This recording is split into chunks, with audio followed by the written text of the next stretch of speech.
Bien, continuamos con la que para algunos fue la pregunta 7 en el examen. Es una pregunta de números reales, por lo tanto se correspondería con el tema 6 del libro de texto, pero es una pregunta bastante sencilla, como vais a ver. No hace falta tener un conocimiento en profundidad del área que nos ocupa para poder resolver satisfactoriamente este ejercicio. Entonces, se nos dicen, sean A y B dos números reales cualesquiera, consideramos las siguientes afirmaciones, tenemos 4, después tendremos que comprobar cuáles de ellas son siempre verdaderas. Entonces, antes de mirar las respuestas, lo que vamos a hacer es lo que hacemos siempre. Si fuese un examen, lo más rápido sería probablemente mirar las respuestas para a partir de ahí ir comprobando. Por ejemplo, comprobarías la P. Si ves que la P es cierta, entonces ya sabes que C no es la opción correcta, irías a la S. Si compruebas que la S es verdadera, esta está bien, si no, sería la A. Pero nosotros, como tenemos tiempo, esto no es el examen, vamos a ir paso a paso. Entonces nos movemos en los números reales. Una cosa que un compañero con el que estuve estudiando esta materia, Hilario, siempre me decía, tened cuidado con el cero, porque muchas veces en estos ejercicios de números reales el cero es el que desequilibra todo, ¿no? Entonces hay que estar atentos a él. Entonces vamos con la primera proposición, P. Entonces, P nos dice, si A es estrictamente menor que B, entonces a al cuadrado también es estrictamente menor que b al cuadrado. Entonces, recordad, como estamos hablando, se nos dice que a es menor que b, entonces hay varias posibilidades, por lo menos para a hay 3 posibilidades. Entonces, primera posibilidad, a es un número real positivo, podría ser 1 o pi, ¿no? Y b sería un número mayor. Hay otra posibilidad que es A podría ser 0, entonces B sería un número real positivo. Y hay otra posibilidad y es que A, por ejemplo, sea un número negativo y B podría ser 0 o otro número negativo, simplemente más grande, o un número positivo. La consideración de los signos es importante porque lo que se nos dice es a al cuadrado, b al cuadrado. Y recordemos que elevar al cuadrado cambia los signos. Entonces es muy fácil, a poco que pensemos, encontrar un ejemplo en el que esto no se cumple. Esto se cumple, obviamente, para A y B, ambos números reales positivos. Aunque bueno, no necesariamente, tendría que mirar el tema por el caso de fracciones, o sea, para los números entre 0 y 1. Pero en todo caso, podemos encontrar un contraejemplo muy fácilmente. Entonces, si A es menos 1 y B es igual a 0, entonces es obvio que A es menor que B, como nos indica esto, pero si los elevamos al cuadrado, A al cuadrado es 1, B al cuadrado es 0 y 1 es mayor que 0. Entonces ya hemos visto que P es una afirmación falsa. Entonces vamos a la siguiente. La siguiente nos dice, si A es mayor que 0 pero menor que B, entonces el recíproco de A es mayor que el recíproco de B, que es mayor que 0. Entonces ahora ya la situación es distinta. Ahora ya estamos trabajando, porque sabemos que A y B son mayores que 0, estamos trabajando con los números reales positivos. Y se nos plantea lo siguiente. Tenemos A menor que B, pero mayor que 0. Entonces, por ejemplo, A podría ser 1 y B podría ser 2, ¿no? Probemos con esto de momento y después iremos viendo a dónde nos lleva esto. A podría ser 1, B podría ser 2. Entonces, evidentemente, 0 menor que 1 menor que 2. La primera parte se cumple sin problemas. Y se nos dice, el recíproco de A es mayor que el recíproco de B, que es mayor que 0. Y en nuestro caso se cumpliría. El recíproco de 1 es 1 sobre 1, 1, que es mayor que el recíproco de 2, que es 1 sobre 2, que es mayor que 0. Entonces vemos que en este ejemplo que hemos cogido al azar se cumple. La cuestión es, ¿se va a cumplir siempre? Yo creo que sí. Y explico por qué. Entonces, si tenemos dos números, A y B, y A es mayor que B, entonces, si A es mayor que B, no, perdón, estamos diciendo que es menor. Si tenemos dos números y A es menor que B, entonces sabemos, esto intuitivamente, esto no va a sonar muy matemático, pero sabemos que, por ejemplo, la parte, estamos hablando de números reales, entonces sabemos que la parte entera de B es mayor que la parte, puede ser mayor que la parte entera de A, por ejemplo, con el caso que cogimos 1, 2, ¿no? Esto es 1.000, 2.000, es la parte antes del punto de 2, es mayor que la de 1.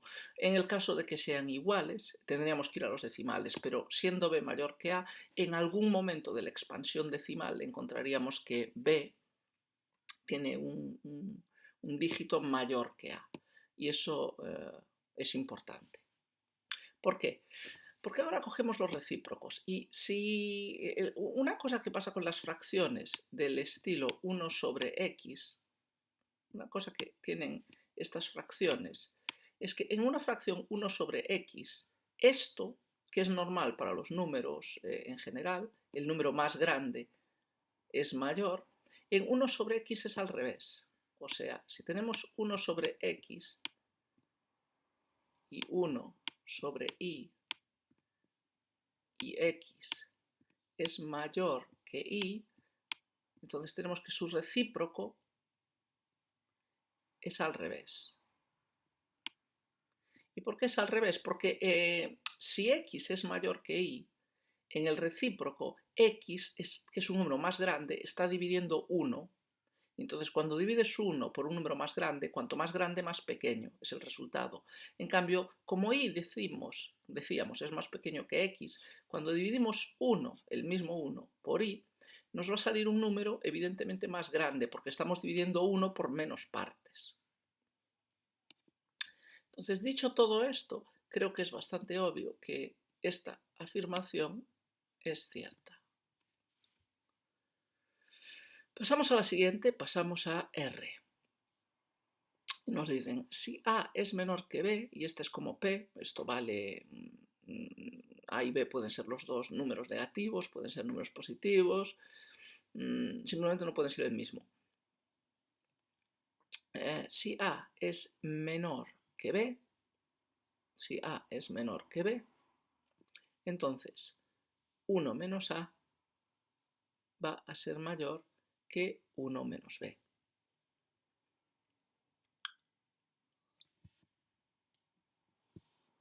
Entonces, es como el caso anterior, y de nuevo, aquí un método para comprobar si es cierto o si está equivocada esta relación es probar, vamos a probar con dos casos. Y de nuevo, como 0 es muy productivo, vamos a probar poniendo 0 en un lado. Entonces, A menor que B, por ejemplo, A es menos 1 y B es 0, como antes. Entonces, si tenemos que A es menor que B, ahora si sumamos 1 a los dos lados, tenemos 1 menos A, que es 1 menos menos 1, que es 2, y esto tiene que ser mayor que 1 menos B, que es 1 menos 0, que es 1. Y bueno, parece a priori que se cumple. Sí, parece que se cumple. Entonces hemos probado con 0. Vamos a probar qué pasaría si los dos fuesen negativos. Entonces, por ejemplo, A es menor que, por ejemplo, menos 2 y menos 1. Entonces, sí, obviamente menos 2 es menor que menos 1 y 1 menos menos 2 es 3, que tiene que ser mayor que 1 menos menos 1, que es 2, y se cumple perfectamente. En el caso de números enteros, pues vamos a probar 2 y 3. Entonces, evidentemente 2 es menor que 3 y 1 menos 2 menos 1 es mayor que 1 menos 3 menos 2. Sí, es cierto. Entonces, habiendo comprobado estos varios supuestos, creo que podemos decir que es verdadera, porque se ajusta aparte y se adapta a los casos, hemos comprobado los casos negativos, positivos, para ver que no haya una discrepancia, una variabilidad, dependiendo de un contexto u otro. Entonces vamos con la última de las preguntas. Importamos la imagen.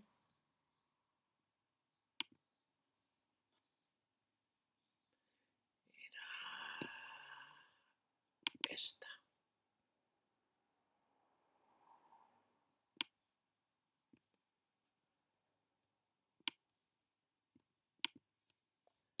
Efectivamente. Tenemos esto aquí. Y esto era falso. Esto era verdadero y esto era verdadero. Y nos queda la tercera. Si A es menor que B, entonces A al cuadrado es menor que A por B. Y aquí de nuevo creo que en esta como en la primera, como hay cuadrados, seguramente el 0 nos resulte de utilidad. Entonces de nuevo vamos a comprobar A igual a menos 1 y B igual a 0. Y usamos este ejemplo porque si ya encontramos un contraejemplo ya sabemos que es falso. Y si en cambio, si no encontramos un contraejemplo, pues es un buen indicio para reflexionar y pensar que puede ser cierta. Entonces, A es menor que B, ¿sí? Menos 1 es menor que 0. Y nos dicen A al cuadrado, que es 1, es menor que A por B.